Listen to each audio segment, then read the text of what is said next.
Keith Davidson at Albertson & Davidson. Today we're going over the request for dismissal. This is form CIV-110.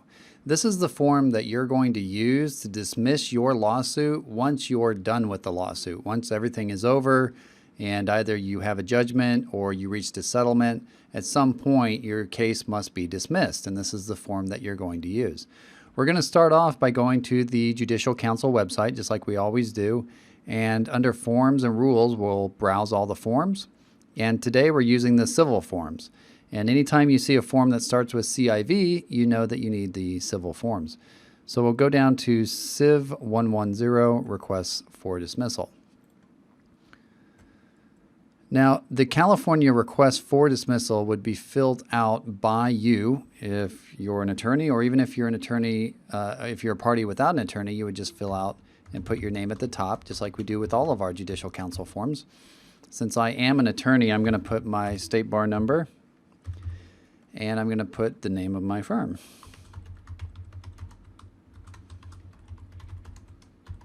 And then you can fill in the rest of the information, your address, telephone number, definitely want your email address, and the name of the party that you represent. And we'll say we represent Nancy Jones. And then the county where your lawsuit is pending. So if you're in Los Angeles County, you put that, San Diego, Orange County, San Mateo, San Francisco, whatever county you're in, just put it in there. And then you need to put in the street and mailing address of that court. You can find that information by going to the court's website and just filling that out.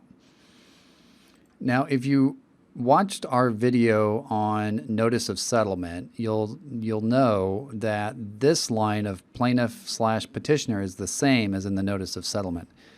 So we filed the notice of settlement first to notify the court that the case is settled, but now we're going to type in here so that the case can be dismissed from court. So we'll put in the name of the petitioner and the name of the respondent.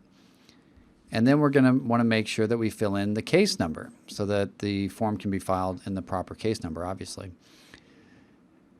Let's go down to number 1, and this is where the dismissal really happens. So please dismiss this action as follows. You can either dismiss with prejudice or without prejudice. If you file a dismissal with prejudice, that means that you can never refile the case. It's as if the case went all the way to judgment and the case is over. You can't refile it. It's done. If you dismiss your case without prejudice, that means in theory you could refile your case at some point, assuming that you're not beyond the statute of limitations period. Most settlement agreements, if you settled your case, require you to dismiss with prejudice because people don't want you filing your lawsuit all over again. And so most of the time you're dismissing with prejudice, but if you want to dismiss your lawsuit because for whatever reason you don't want to take it forward and you didn't reach a settlement with the other side and you don't have a general release, then you probably want to dismiss without prejudice. Next, the form wants to know, are you dismissing a complaint or a petition? A complaint is what we use in civil court for typical civil lawsuits. A petition is what we use in probate court for trust and will lawsuits. And then you have to list whether there's any cross-complaint filed. So sometimes you'll file a lawsuit and somebody else will countersue you. You have to list that. And you have to list the name of each of the cross-complaints. There could be multiple in some cases. And then number 5 wants to know, are you dismissing the entire action of all parties and all causes of action? So if you check number 5, the entire lawsuit's over, the whole thing. You can also, under number 6, specify something less than that. So sometimes parties might just be dismissing one cause of action, not the whole lawsuit. If that's the case, then you would check other, and you can either explain what you're dismissing here, or you can just type in see attached. And then you can attach something that explains what it is you're dismissing. On number 2, you have to say whether the court did or did not waive court fees and costs for a party in this case. Some people get fee waivers if they don't have enough income. They can file a request for a fee waiver with the court. And then at the bottom here, we're going to date it.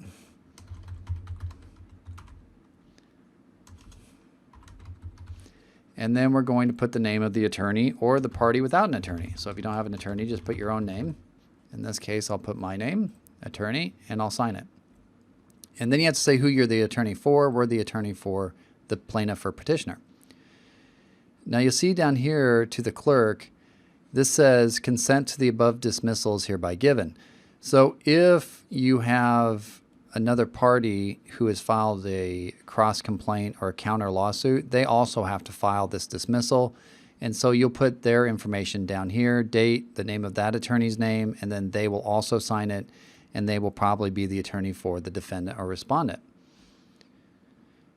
And then this final section is to be completed by the clerk. So this is where the clerk actually enters the dismissal. So either it'll be dismissed on a certain date, and the clerk will fill out all of this information for you. You don't have to, number 4 through 7, you don't have to do any of that. The clerk will fill that out for you. And then down below, we have a declaration concerning waived court fees. So the court waived court fees and costs in this action 4. And so this is just whether or not somebody had a fee waiver. Again, if that's the case, then go ahead and fill that out. And that's what you do. What the court wants to know is if they gave somebody a fee waiver and that person then recovered money as part of the lawsuit or part of the settlement, then the court wants them to pay the fees after the fact. So that's what this declaration is concerning. So if you got a fee waiver, you have to fill it out. If you didn't get a fee waiver, you don't have to worry about it. You can just leave it blank. And that's all there is to it. Once you get this filled out, you will file it with the court and your case number, and then the clerk will enter your dismissal. And once that happens, then your case is officially dismissed, your lawsuit is over, and you can go on with the rest of your life.